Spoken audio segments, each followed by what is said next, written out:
Joining us now for Word Brief and the review of some of the headlines of today's newspapers from around the world is Vimbai Mutinwiri Ekpenyong. Good morning, Vimbai. Still in Abuja? Still in Abuja. Good morning, Dr. Abati. Good morning, Rufai. Good morning, Ayo. But we will be back in time for the kids to resume school next week. The holiday just went by so quickly. But we thank God for, just the little graces that he gives us. We're going to go straight into the World Brief today as Nigeria is back on the international agenda. This is as Israeli Prime Minister Benjamin Netanyahu has reaffirmed his support for the protection of Christian communities in Nigeria, Syria, Lebanon, and Turkey. Speaking at a gathering of some members of the evangelical community and Christian institutions in Florida, he declared that the fight against extremism is a theater that needs to be engaged with greater force and greater might this year. He said that terrorism should be confronted and defeated, as he explained that radical Shiite Islam and radical Sunni Islam have become a global threat. So I want you to know that I spoke with President Trump yesterday. I said this publicly too. I see the battle against us and the battle against our Judeo-Christian tradition. And we are conscious of the fact that Christians are being persecuted across the Middle East, in Syria, in Lebanon, in Nigeria, in Turkey, and beyond. Beleaguered communities who deserve our help. Just as you are helping us, we want to help back. And we're capable of doing that. In Africa with intel, in the Middle East with a lot of means that I won't itemize each one. But this is what our agenda is. It's the main part of our agenda, and it's going to continue with greater force and greater might in this.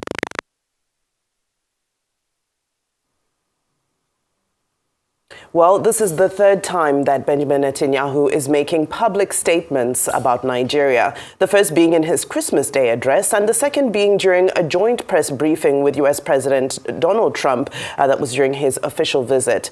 Now, this also marks a significant escalation in Israel's interests on the African continent following the nation's recognition of Somaliland just last week. Now, if you look at this graph that we put together that shows the relations and the strategic implications of the United States and Israel on the African continent, that was up on your screen earlier. If we can get it back up, it shows some of the dynamics around what a U.S.-Israeli collaboration looks like and what its implications are for the African continent. There you go. You have arms and surveillance expertise, counterterrorism cooperation, diplomatic cooperation with China, Israel and U.S. trying to create a counterforce to that. Access to resources is also there. Normalization models through the Abraham Accords. So this kind of just gives us a snapshot of the impact of this growing alliance between Donald Trump and Netanyahu towards African affairs, the impact and some of the things that can emerge from it. And I have to give credit to AI, to ChatGPT, for putting together this image after I was able to prompt it with some of the things that I'd like to highlight.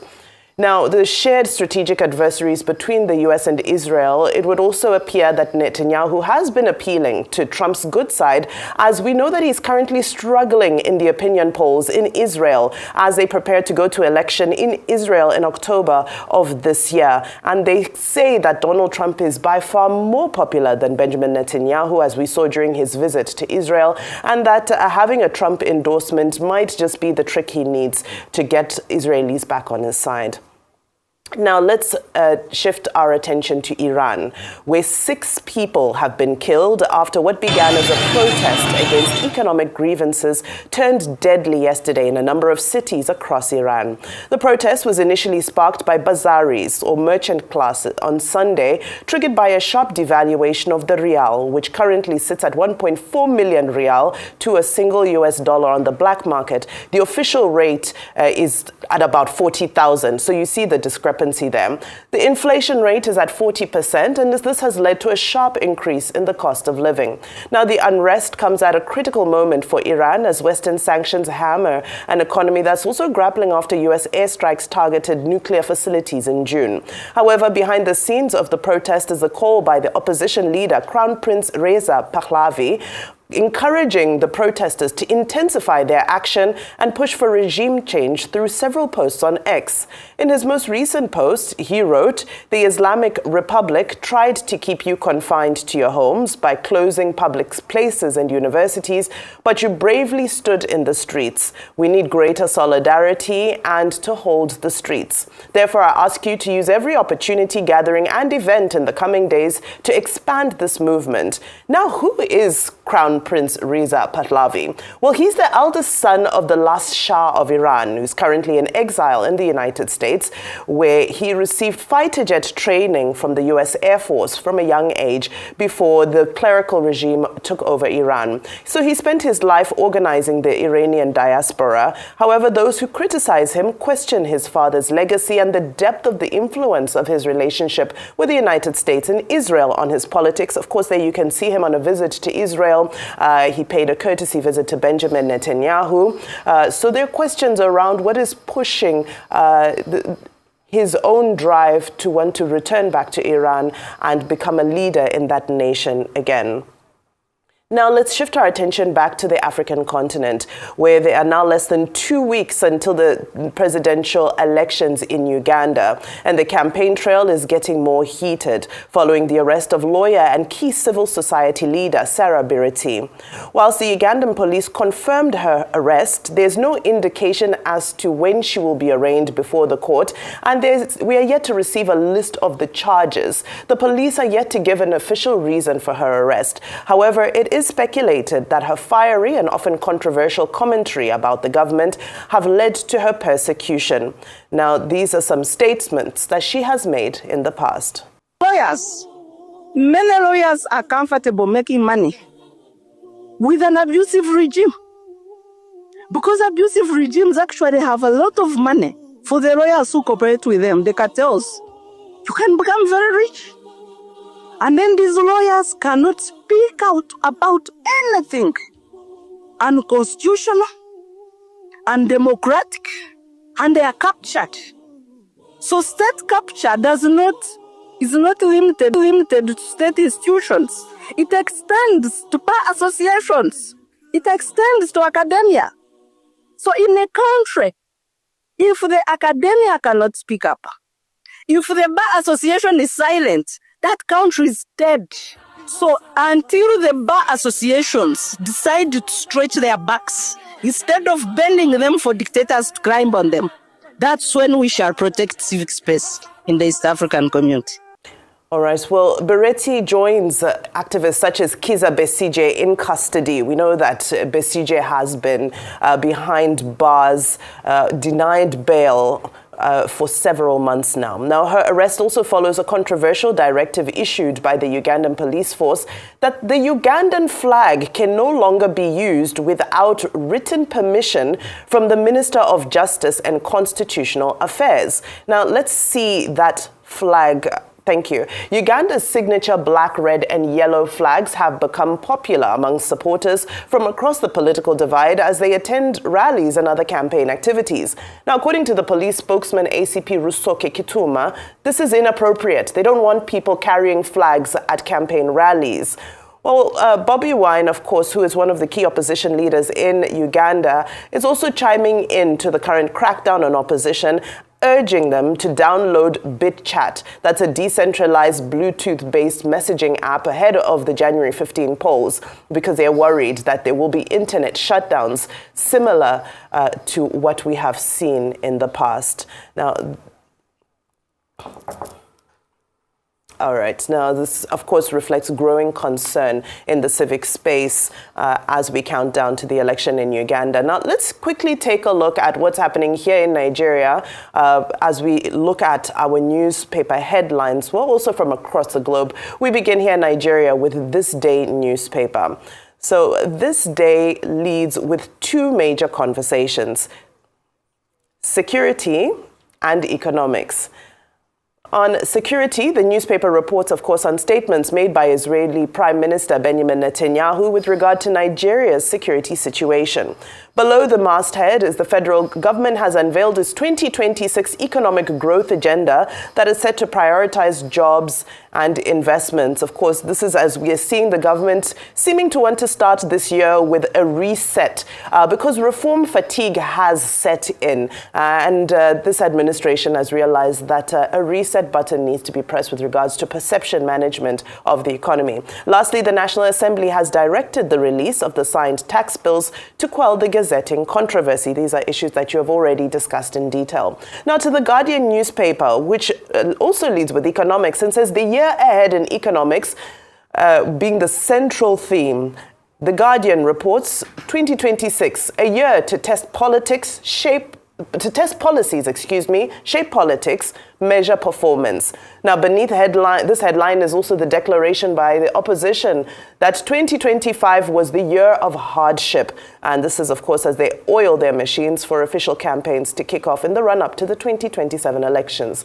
New Telegraph focuses on the National Assembly release of the transmitted tax bills, but also reminds us that this is the season of yearly prophecies from the church. The General Overseer of the Mountain of Fire and Miracles Ministry, Dr. Daniel Olukoya, says that 2026 will be a fast, strange, and troublesome year in his prophecy, and he urged believers to engage in fervent prayers to avert looming crisis. Well, this is in contrast to the General Overseer of the Redeemed Christian Church of God, Pastor Enoch Adeboye, who has predicted that economic relief and the reversal of JAPA are the order of the day for 2026. Well, time will tell what God really has in store for Nigeria this year. Now to the Daily Trust newspaper, which focuses on a story that you've all analyzed in depth this morning. It's all about the state of party politics. A simple but powerful headline, APC states near 30.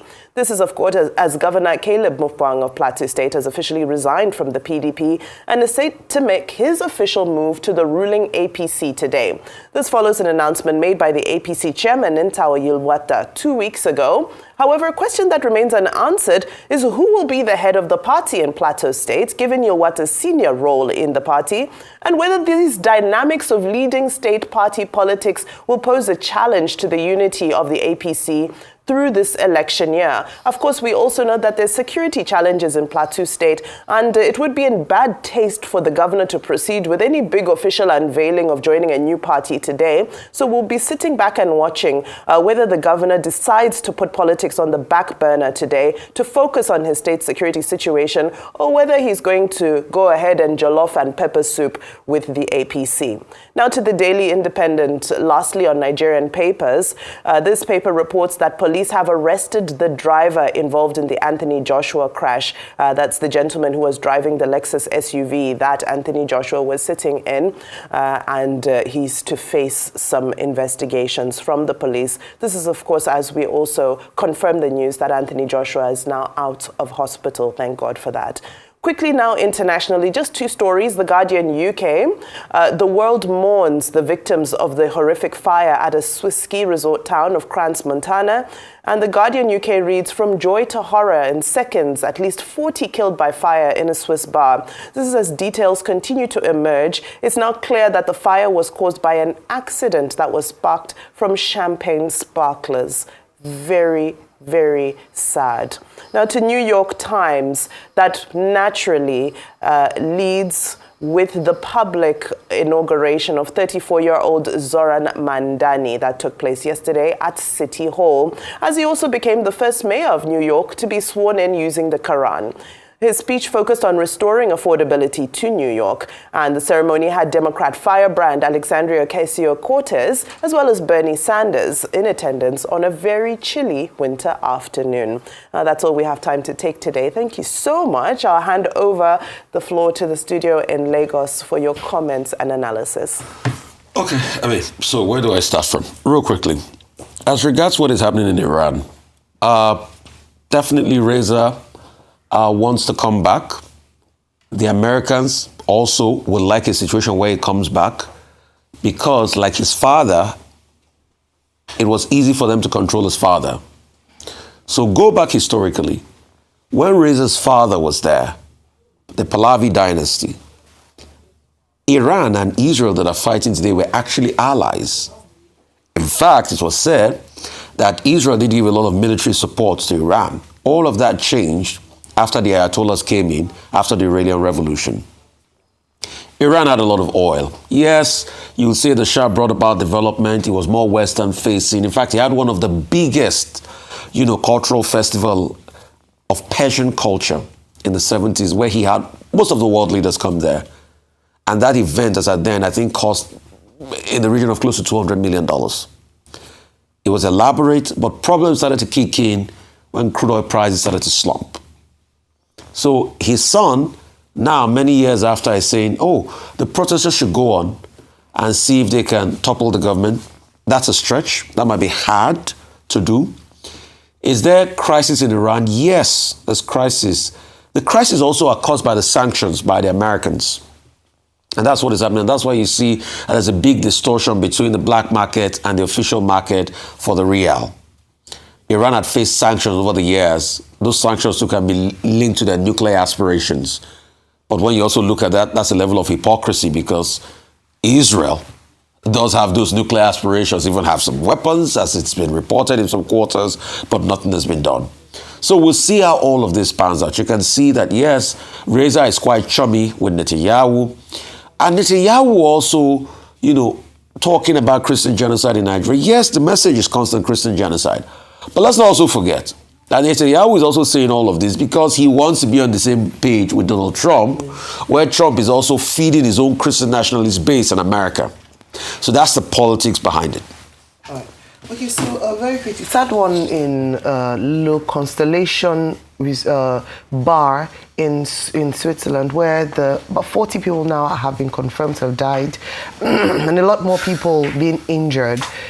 Tragic things have happened on New Year's Day, especially because it had happened through what many would term as a breach in health and safety procedures, and this could have happened anywhere in the world. Emergency responses have occurred, ambulances. In fact, some of the injured have had to be flown to neighboring city of Milan in Italy, just to be able to capture the number of people who've been affected. It was said to have been a waitress who had put two, birthday poppers, the fire poppers, on champagne bottles, and it just went south very quickly. What has been said to be also responsible is that a lot of the building was made of wood, and so that made the fire spread very quickly. And that teaches us a lot of lessons, because we know that during times of celebrations, sometimes people get a bit more than excited, and then we feel have these fire displays, which is not properly regulated, where health and safety procedures are followed to the letter. I'm hoping that we can take some lessons from this. It's a very, very sad situation, and hopefully those who are injured will recover very quickly from this. Then on to Iran. Very quickly, it's sad that on day 6, we're now seeing deaths and casualties based on these protests. Rufai has talked about the background, history behind this protest, but it's interesting to see that the president has made some conciliatory moves, but these attacks and these killings or these deaths now is anti what he seems to be standing for. Towards the end of the year last year, he fired the CBN governor, a part of the agitations around the falling of Rial, the Iranian Rial, and then also he's asked the Ministry of Interior to dialogue with the people, almost showing empathy and understanding of what they're going through. However, this doesn't seem to translate to peace yet, as we see that the protests have still continued. External forces have also seemed to exacerbate the issue in Iran, but we'll continue to watch and see. Hopefully some form of peace will be achieved, even though it's day 6 now and the protests don't seem to be coming to an end just as yet. Okay, I would like to make 2 quick comments and then comment on Iran and Uganda. The first comment is that Governor Caleb Muftwang wants to go to the APC. And we just talked about people being killed afresh in Plateau, where that defection to the APC may well end up looking like a blood-soaked defection.